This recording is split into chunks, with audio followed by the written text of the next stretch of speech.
বৃষ্টি ভেজা শুভ সন্ধ্যায় আজ একটু তেলে ভাজা খেতে ইচ্ছা করলো, তাই দেরি না করলেই বানিয়ে ফেললাম চিকেন কাটলেট। চিকেন কাটলেট বানানোর জন্য সবার প্রথমে চিকেন কিমা নিয়ে তাতে একটু লেবুর রস দিয়ে ভালো করে মিক্স করে তার মধ্যে দিয়ে দিলাম আদা রসুন বাটা, তারপর গরম মশলা, তারপর ভালো করে মিক্স করলাম আবার, তারপর পেঁয়াজ লঙ্কা কুচি দিলাম, আবারও সেটাকে ভালো করে মিক্স আপ করে তার মধ্যে দিয়ে দিলাম গোলমরিচের গুঁড়ো, তারপর দিলাম একটু নুন দিয়ে, তারপর আবার সেটাতে একটু মেয়োনিজ দিয়ে দিলাম জাস্ট। তারপরেই আবার সেটাকে ভালো করে নাড়ি চাড়িয়ে মিক্স করে নিলাম।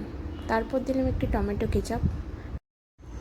কেচাপটা দিয়ে আবার সেটাকে ভালো করে নাড়িয়ে চাড়িয়ে একটি মিশ্রণ বানিয়ে তারপর হাতে একটু তেল নিয়ে নিলাম, রিফাইন অয়েল নিয়ে ভালো করে দু হাতে মেখে নিলাম। মেখে নিয়ে তারপর চিকেনের রেডি করা মিশ্রণটিকে হাতের উপর নিয়ে ভালো করে একটি শেপ দেওয়ার চেষ্টা করলাম।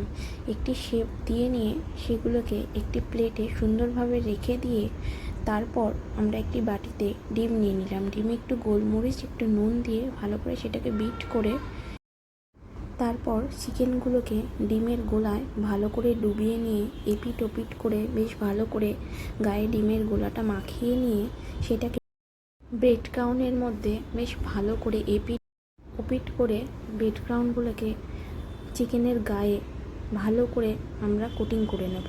তারপর একটি কড়াইয়ে তেল দিয়ে তেলটাকে গরম করে চিকেনের পিসগুলোকে বেশ হালকা হিটে লাল করে ভেজে নেব। এপিট ওপিট দুদিকেই হালকা হিটে ভাজতে হবে যাতে ভেতরটা কাঁচা না থেকে যায়। যদি আমরা হিটটাকে বাড়িয়ে দিই তাহলে কিন্তু সেটা ভেতর থেকে কাঁচা থাকবে কিন্তু উপরে কালার চলে আসবে। হয়ে গেলে সেগুলোকে তুলে নিয়ে সসের সাথে এবং স্যালাডের সাথে পরিবেশন করলে রেস্তোরাঁর কাটলেটকে হার বানিয়ে দেবে এই বাড়িতে বানানো হোমমেড কাটলেট।